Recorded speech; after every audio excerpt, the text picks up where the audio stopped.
At some point in life, most people decide that they're ready to downsize, either from a big family home into a smaller, more manageable space, or a condo where they don't even have to worry about exterior maintenance and lawn care.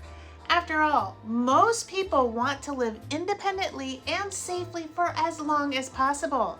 Today, I'm going to go over 10 top tips for successful downsizing. Hi, Emily Farber here, your favorite Iowa YouTubing realtor. I make videos all about Iowa and real estate to help people just like you make smart decisions when it comes to buying and selling real estate. If that sounds interesting to you, hit that subscribe button and ring the bell so you don't miss out. One of the things I like about my job is that it gives me the opportunity to meet all different kinds of people at different stages in their lives, from those excited first-time buyers to empty nesters navigating a downsizing move. Now, an issue that I frequently watch play out with people who say they are trying to downsize is that they don't allow themselves enough time to get the task done, and then they end up moving way too much stuff with them into their new home, making their space feel small and overwhelmingly crowded, or they end up dumping it into a storage unit that we all know they're going to pay monthly for the next 20 years, which is just a waste of money. Alternatively, people who should logically be downsizing decide they want to move, but they don't want to give up very much of their stuff. So the house they end up buying is just about as large as the one they're leaving, but maybe laid out a little differently. For instance, a 2-story home to a ranch-style home. It allows them to delay the inevitable, which is sorting and purging their things, or they push the job off onto family members when they're no longer able to do it themselves. That isn't a fair burden to put on somebody else. Let's be honest here. I'm going to say something that might sting a little. Your adult children are all too busy with their own lives, and they don't have the time, the energy, or the emotional bandwidth to tackle this job for you because you didn't do it yourself when you could. They might do it for you out of love and sheer necessity, but don't kid yourself that it isn't a huge burden that you've saddled them with.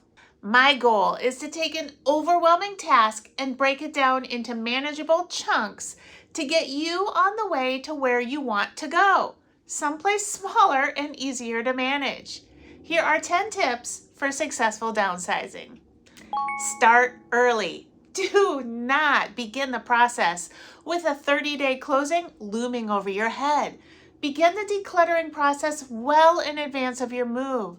This is going to give you time to thoroughly go through your belongings and make decisions without feeling rushed and stressed. Create a plan. Let's break down the decluttering process into manageable tasks. Create a schedule for yourself that focuses on either one room or category at a time, like just books or just your collectibles. Breaking the downsizing into smaller chunks like this makes the process less overwhelming, and it gives you more frequent gratification as you successfully complete each task. Set clear goals. As you tackle the downsizing process and chunk it down into smaller bites, set a goal for each session you're working on. Whether you're clearing out one specific closet, sorting through old paperwork, tackling the kitchen, or paring down those Christmas decorations, having a specific objective for the task at hand is going to give you those small wins and help you to stay motivated. SORT, sort items into categories, using a 4-box method. Sell, offer and donate, retain, and toss. The 4 boxes help streamline the decision-making process, and it works to keep you organized. Do not allow yourself to duplicate items. After all, how many crock pots does one person actually need? On the very rare occasion where you might need to, I am betting you can borrow one from a friend. Prioritize sentimental items. Start with items that have less emotional attachment for you and save the highly sentimental items for later in the process when you're in the groove and more comfortable with letting things go. Ask for help. Enlist the help of supportive family and friends. Having someone to assist you can provide a different perspective and make the process more enjoyable.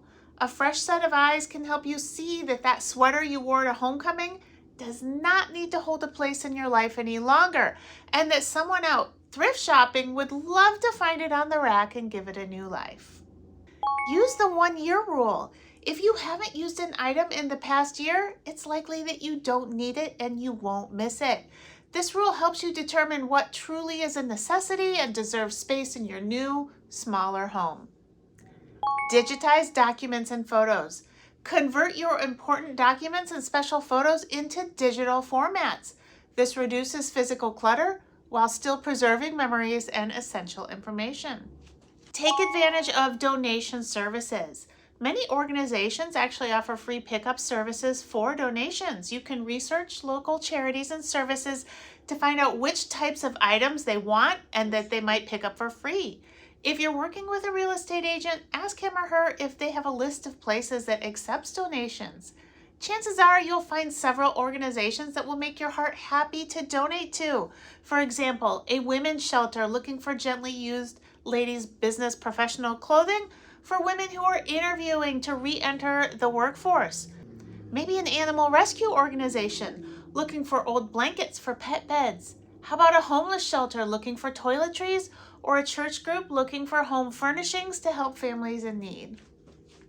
Practice intentional positivity and patience.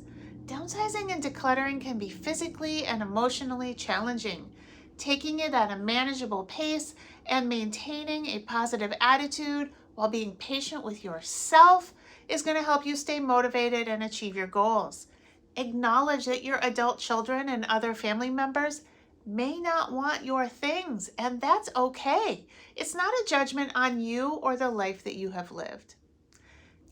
If you would like a free downloadable PDF of my 10 tips for successful downsizing for your own reference or to share with somebody, click on the link down in the description box of this video. If you want to talk with me about your own downsizing plans here in Iowa, feel free to reach out to me. I love to talk to people who have found me on YouTube. You can find all of my contact information down there in that description box. And if you're watching this on your phone, just click the title of the video and that description box will pop right open for you. Hey, it's been fun, and I'll catch you later.